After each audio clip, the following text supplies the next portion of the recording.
बताएंगे कि भारत की आईसीसी पर इजारादारी तो पहले ही किसी से ढकी छुपी नहीं, लेकिन आईसीसी की कमाई का भी ऑलमोस्ट आधा हिस्सा अब भारत के पास जाएगा। आपको पता? आईसीसी जीरो है, ओके, बीसीसीआई सब कुछ है। हाँ, ये बार बार मैं रिपीट कर रहा हूँ कि वो फाइनेंशियली वो बोर्ड इतना स्ट्रांग है। Yes. आजकल जिसके पास पैसा है ना वही सब कुछ है।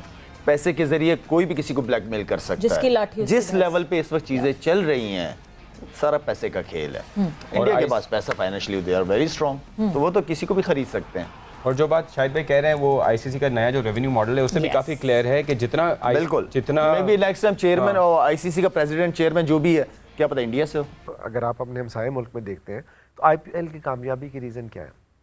उन्होंने इसका मॉडल जो है ना बेसिक वो ठीक रखा।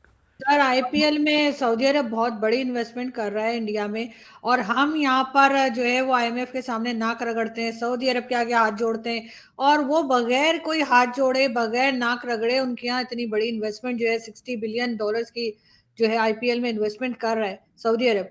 तो सर, इस वक्त हमें कोई जोश नहीं आ रहा कि हमारा इस्लामिक कंट्री उधर जा रहा है भारत?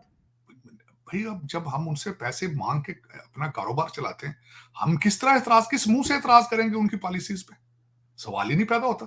बल्कि सबसे बड़ी बात तो ये है, यूएई के अंदर जो उन्होंने, जो मैं समझता हूँ जो बहुत बड़ा उन्होंने जो एक स्टेप लिया है और आपको उन्होंने बिल्कुल चुप करा दिया है, कश्मीर के अंदर सारी इन्वेस्टमेंट उन्होंने यूएई की करवा दी है, जिनके टुकड़ों पे आप पल रहे हैं। अब करें बात उनसे भाई। और जो मुझे अब अगली फिक्र आरजू ये है, उन्हें अब जंग वंग चीजें करने की जरूरत नहीं है। आपके अपने कश्मीरी जब देखेंगे कि वहां पे दूध की नहरें चल रही हैं, तो फिर क्या करेंगे आप? किस तरह चुप कराएंगे अपने कश्मीरियों को भाई? वो तो पहले ही बातें हो रही है। इधर वाले कश्मीरी, उधर माल ऑफ कश्मीर बन रहा है, वहां पे मेडिकल कॉलेज बन रहे हैं, हॉस्पिटल बन रहे हैं, दुनिया के सबसे बड़ा ऊंचा ट्रेन का पुल बना दिया उन्होंने। उधर जो सारी डेवलपमेंट हो रही है, उसको किस तरह अपने कश्मीरियों को चुप कराएंगे भैया आप? पता था पाकिस्तान तो कमाल बंदे हैं, बाबर आजम को रखना चाहिए था। हमारे प्लेयर जितने अच्छे हैं, डरते हैं वो। हाँ बिल्कुल। लोग आईपीएल में क्या देखें जब हमारे पाकिस्तानी क्रिकेटर्स ही नहीं है। पाकिस्तान और इंडिया के ताल्लुकात अच्छे होते तो उसका आईपीएल को बहुत ज़्यादा फायदा होता है। और अगर हमारी पीसीबी सपोर्ट करे तो मैं चाहता हूँ कि उनके प्लेयर्स को खरीद के यहाँ पे खिलाया जाए। किस्टू हेल तनवीर पाकिस्तान के बॉलर हैं, उनका अभी तक आईपीएल में उन्होंने एक सीजन खेला था और उनके बेस्ट बॉलिंग फिगर है। मोहम्मद आमिर है, जिनको पाकिस्तान टीम के अगर अलावा होते ना तो शायद आईपीएल में खेलते। बिस्मिल्लाहिर्रहमान। इंडिया वालों, आप लोगों ने तो पाकिस्तानी लड़कियों के दिल ही तोड़ दिए हैं, हमारी तो रातों की नींद ही उड़ गई है। हमें तो अब समझ नहीं आ रहा हम लोग करें क्या, हम लोग आईपीएल में क्या देखें जब हमारे पाकिस्तानी क्रिकेटर्स ही नहीं है। वो तो पहले क्रिकेट की इतनी दीवानी थी, तुम लोगों ने ऊपर से इनको नहीं रखा। कोई हाल नहीं, हमारे तो दिल ही तोड़ दिए आप लोगों ने। क्या आप पाकिस्तानी क्रिकेटर्स को आईपीएल में देखना चाहते हैं? अगर हाँ तो आपके ख्याल में कौन सा एक ऐसा खिलाड़ी है कि जो सबसे महंगा बिक सकता था? डेफिनेटली आईपीएल में खेलना चाहिए पाकिस्तान के खिलाड़ियों को, क्योंकि ये एक अपॉर्चुनिटी होती है हर एक मुल्क के कंट्रीज़ के लिए। जो खिलाड़ी हैं वो भी एज अ जो है वो एक रोल अदा कर सकते हैं, जो है वो पीसफुल इन्वायरमेंट क्रिएट करने के लिए ग्लोबली कर सकते हैं भाई। तो क्या आईपीएल को में शामिल होना चाहिए हमारे प्लेयर्स को? मैं वो तो ले ही नहीं रहे ना हमारे प्लेयर्स को, तो हमें क्या जरूरत है? नहीं, अगर मतलब ये अगर बेहतर नहीं होगा हमारे प्लेयर्स खेलें तो स्किल्स बेहतर होंगी आपस में खेलना। पहली जो आईपीएल हुई, सोहेल तनवीर बेस्ट बॉलर हुआ, कामरान अकमल राजस्थान रॉयल्स से खेला, शेन वॉर्न की उसमें शोएब अख्तर खेले। पहली जो हुई शाहिद अफरीदी खेले, बहुत सारे लड़के, तो वो अच्छा था ना। और उनके प्लेयर्स यहाँ भी खेले आके पीएसएल में। क्या नहीं, उनके लड़के पीएसएल में नहीं खेलते, वो कहीं नहीं जाते खेलने, दुनिया में अलाउ ही नहीं करते किसी लीग में। इस वक्त मुश्किल ही है कि वो आपको वो भी करें, क्योंकि हुकूमत किसकी है? एक्सट्रीमिस्ट, बिल्कुल एक्सट्रीमिस्ट हैं वो मोदी साहब। अभी रिसेंटली द टाइम्स ने जो है उसको रिपोर्ट किया कि जो आईपीएल की फ्रेंचाइजेज हैं, उन्होंने कुछ सम फ्रेंचाइजेज जिन्होंने ऑफर की है प्लेयर्स को एक अच्छा hefty amount of almost 5 million pounds के वो ईयरली एम्प्लॉयमेंट उन फ्रेंचाइजीज के साथ जो है वो कॉन्ट्रैक्ट कर लें।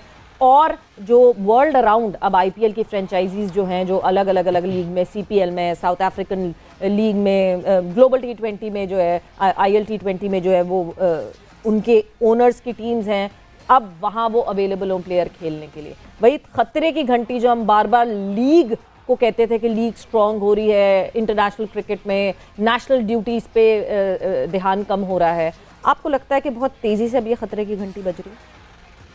इसमें देखें सवेरा जो मुझे फील आती है वो एक तो ये है कि ये शायद बीसीसीआई का मूव है to pressurise the ICC. BCCI काफी दिनों से आईसीसी के पीछे पड़ा हुआ है कि जी जो हमारा शहर है आईसीसी इवेंट्स का उसको बढ़ा है। अभी जो लास्ट साइकिल है 2015 से लेकर 2023 तक का, उसमें शायद इनके 550 मिलियन इनको मिले हैं, बल्कि उससे कम भी शायद मिले हैं। और अब ये कह रहे हैं 550 मिलियन ही थे, 550 अब मिलियन ये कह रही है 37% हमारा शेयर करो, ठीक है। हो सकता है कि शायद बीसीसीआई प्रेशर टैक्टिक इस्तेमाल कर रहा हो, लेकिन इसमें जो एक बेसिक जो प्रॉब्लम है ना इस आइडिया में वो ये है कि यार देखें, जब इंडियन क्रिकेट बोर्ड ही अपने प्लेयर्स को अलाउ नहीं करता आईपीएल के अलावा खेलने में, तो मतलब it doesn't make any sense at all के उनके जो फ्रेंचाइजीज है वो दूसरे प्लेयर्स की कंट्रीज को मतलब ल्योर करे, या इवन अगर ऑफर की है तो ऑफर करे कि नीचे आप पूरे साल हमारे लिए खेलें दूसरे लीग्स में। तो इसमें फिर होगा ये कि भाई दूसरे बोर्ड तो खामोश नहीं बैठेंगे, वो कहेंगे यार ये क्या तरीका है भाई, आप अपने पहले प्लेयर्स को, अगर आपको इतना शौक है तो आप पहले इंडियन प्लेयर्स को तो इजाजत दें, उनको आप दें ईयर कॉन्ट्रैक्ट्स पहले तो कि वो जाके खेले दूसरे लीग्स में आपके फ्रेंचाइजेस के लिए। आप हमारे लड़कों को क्यों छेड़ रहे हैं? एक तो सबसे बड़ा मसला ये आएगा, क्योंकि इंडिया अपने प्लेयर्स को तो अलाउ नहीं कर रहा, तो आप दूसरे मतलब कंट्रीज के प्लेयर्स को क्यों टच कर रहे हैं? इस वक्त मेरे सामने फोर्ब्स से लेकर ब्लूमबर्ग तक वेबसाइट्स ओपन है जहां पर एक खबर चल रही है जिसमें ये बताया जा रहा है कि अब सऊदी क्राउन प्रिंस के एडवाइजर्स ने बात की है इंडियन गवर्नमेंट की अथॉरिटीज से और आईपीएल में वो मल्टी बिलियन डॉलर्स इन्वेस्टमेंट करना चाहते हैं। और इसके लिए अब ये खबर है कि Saudi Arabia has reportedly suggested an investment of approximately 40,000 crore $5 billion in the league.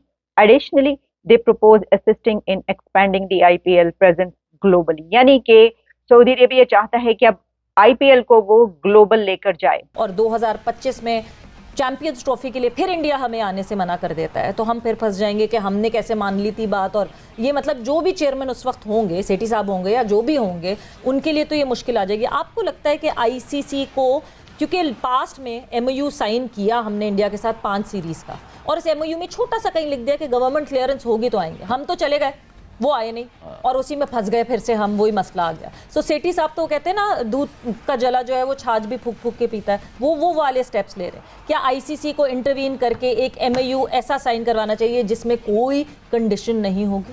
Big three का तस्वुर जो है वो आपको पता है माजी का हिस्सा बन गया है और अब सिर्फ बिग वन होगा, और इसके लिए इंटरनेशनल क्रिकेट का नया फाइनेंशियल मॉडल भी तैयार किया गया है जिसमें आईसीसी की सालाना कमाई जो कि $600 मिलियन में से 38.5% जो हिस्सा है वो इंडिया को देने की तजवीज़ पेश की गई है। इंग्लैंड को $41 मिलियन, ऑस्ट्रेलिया को $37.53 मिलियन और पाकिस्तान को $34.51 मिलियन देने की बात की जा रही है। मीडिया रिपोर्ट कर रहा है कि New Zealand, south Africa, West Indies, Sri Lanka, Bangladesh को सालाना आमदनी से 5% भी नहीं मिलेगा।